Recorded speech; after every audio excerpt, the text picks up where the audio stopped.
Gilda et Gaspard sont en fuite. Gilda affirme à Gaspard qu'il est la seule personne au monde en qui elle puisse avoir confiance et lui expose son plan. Ils doivent descendre vers la frontière, passer en Argentine et recommencer leur vie à Buenos Aires avec l'argent qu'elle a caché. Elle rêve qu'ils deviennent riches tous les deux dans les casinos. Gaspard lui demande de se taire et de partir immédiatement. Pendant ce temps, le délégué Lyra arrive chez Léonel pour l'avertir que Gilda s'est évadée de prison pendant la nuit. La police est déjà mobilisée pour la retrouver. Lyra prévient Léonel et sa famille que Gilda pourrait chercher à se venger et leur demande de signaler immédiatement tout indice permettant de la localiser. Gilda annonce alors qu'elle veut retourner à San Jacinto avant de partir en Argentine. Gaspard est furieux. La police les recherche et retourner sur place est extrêmement dangereux. Mais Gilda refuse de partir sans voir Marcelino une dernière fois. Elle veut revoir son fils et lui faire ses adieux. Gaspard lui rappelle que Marcelino est le fils de Marielle, mais Gilda insiste. Elle considère Marcelino comme son propre fils et accuse Maria Elisa et Orlando de lui avoir volé son enfant. Elle promet que tous les deux paieront très cher. À San Jacinto, la nouvelle de l'évasion de Gilda se répand. Orlando et les autres sont immédiatement prévenus. La famille craint que Gilda cherche à s'en prendre à Marielle ou à Marcelino. Léonel estime qu'elle pourrait vouloir se venger, tandis qu'Orlando comprend que Marcelino est probablement sa cible la plus vulnérable. Ils décident donc de protéger leur fils. Au couvent, Marcelino joue avec Manuel. Après avoir envoyé le ballon trop loin, il part le récupérer. C'est à ces moments que Gilda apparaît devant lui. Elle lui explique qu'elle est venue uniquement pour lui donner une dernière étreinte avant de partir très loin. Elle lui avoue qu'elle aurait voulu être sa mère, et qu'elle aurait peut-être été une meilleure personne si elle l'avait connue plus tôt. Gilda explique à Marcelino qu'elle l'aime parce qu'il a été l'une des rares personnes à lui avoir montré de la compassion. Elle lui demande pardon pour toutes les erreurs qu'elle a commises. Gilda reconnaît qu'elle avait peur de perdre tout ce qu'elle avait acquis. Elle raconte qu'elle a connu la pauvreté et la faim, et qu'elle a voulu éviter de redevenir pauvre. Marcelino lui demande alors pourquoi elle s'est vengée de sa mère, alors que Marielle n'était pas méchante.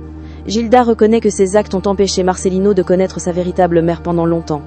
Elle se dit profondément repentante et regrette de ne pas pouvoir revenir dans le passé pour tout changer. Elle reconnaît également avoir recherché l'amour de la mauvaise manière.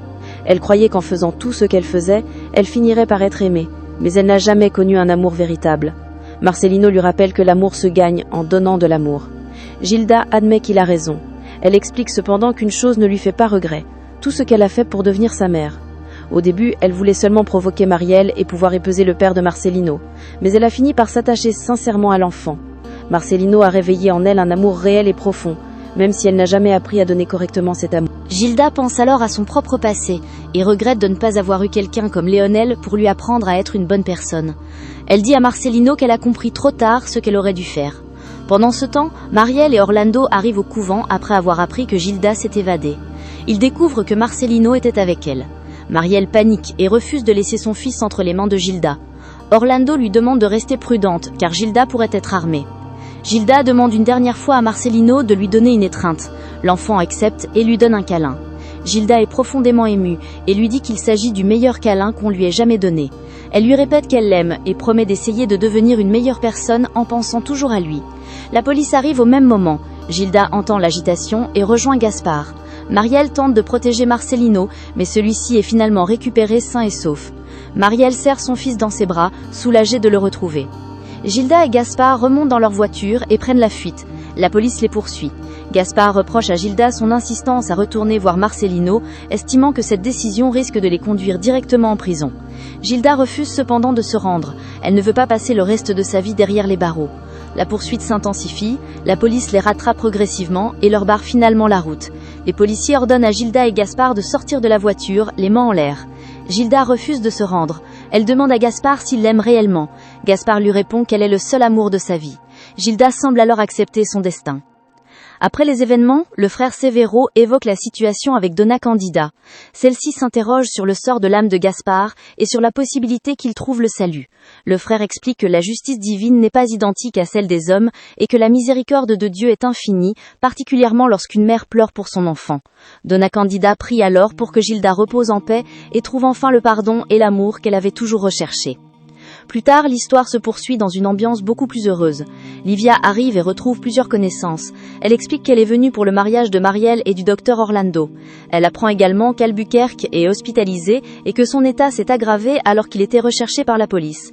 Livia lui rend visite, mais Albuquerque reste froid avec elle et affirme qu'il ne se considère pas comme son père. Elle lui souhaite néanmoins de se rétablir. Une autre scène montre Sonia avec Giulio. Sonia souffre de nausées et de vertiges et comprend qu'elle est probablement enceinte. Elle annonce à Giulio qu'ils doivent peut-être avancer leur mariage. Giulio est fou de joie à l'idée de devenir père et lui dit qu'il l'aime. Tous deux imaginent déjà leur futur enfant. La préparation du mariage de Marielle et Orlando commence. Marielle retrouve un collier appartenant à sa mère Wanda que Silvio lui avait rendu avant son départ. Elle est émue de pouvoir enfin récupérer ce souvenir familial. La cérémonie commence. Les invités sont réunis et Marielle et Orlando se marient dans une atmosphère de bonheur et d'émotion. Léonel prend ensuite la parole.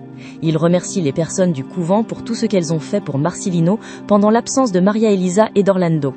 Il explique que la vie lui donne une seconde chance et qu'il veut désormais être un meilleur homme. Il promet d'aimer profondément sa famille, notamment Maria Elisa, son petit-fils Marcelino et Orlando, qu'il considère désormais comme un fils. Il souhaite mériter le bonheur qui lui est offert. Les invités célèbrent les mariés. Marielle lance ensuite le bouquet aux jeunes femmes présentes. L'ambiance est joyeuse et tout le monde félicite le couple. Marielle et Orlando profitent ensuite d'un moment intime pendant la fête. Ils se remémorent leur première rencontre à Sao Paulo, 9 ans auparavant, dans un hôtel du centre-ville. Ils repensent à cette nuit qui avait marqué le début de leur histoire et constatent le chemin parcouru depuis. Malgré toutes les épreuves qu'ils ont traversées, ils veulent désormais poursuivre leur histoire ensemble sans jamais se perdre. Pendant ce temps, la fête continue avec de la musique, des plaisanteries et les conversations des invités.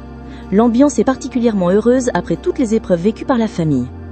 Plus tard, Marcelino reçoit son acte de naissance. Le document établit officiellement son identité. Marcelino de Assis Rubio López Gobela, fils d'Orlando López Gobela et de Maria Elisa Rubio Gobela.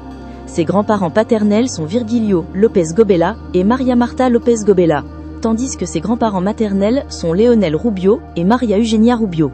Marcelino est bouleversé de découvrir officiellement les noms de ses parents et grands-parents. Il se réjouit d'avoir désormais une famille reconnue par les documents. Il veut montrer son acte aux personnes du couvent qui l'ont élevé. Fray Léon lui explique cependant que, même si le document est important pour faciliter sa vie dans le monde, sa véritable naissance est celle du jour où sa mère l'a mis au monde. Marcelino remarque alors que les noms des personnes du couvent ne figurent pas sur le document. Les religieux lui expliquent que le papier peut être perdu, détruit ou disparaître, mais que les souvenirs et l'amour qu'il partage resteront toujours dans son cœur. Marcelino remercie ensuite Fray Léon pour lui avoir appris à avoir la foi. Fray Léon le bénit et lui demande de conserver toute sa vie une qualité essentielle, ne jamais laisser mourir en lui l'enfant doux, joyeux et espiègle qu'il est, même lorsqu'il sera devenu un vieil homme. Marcelino promet de ne jamais oublier cette leçon.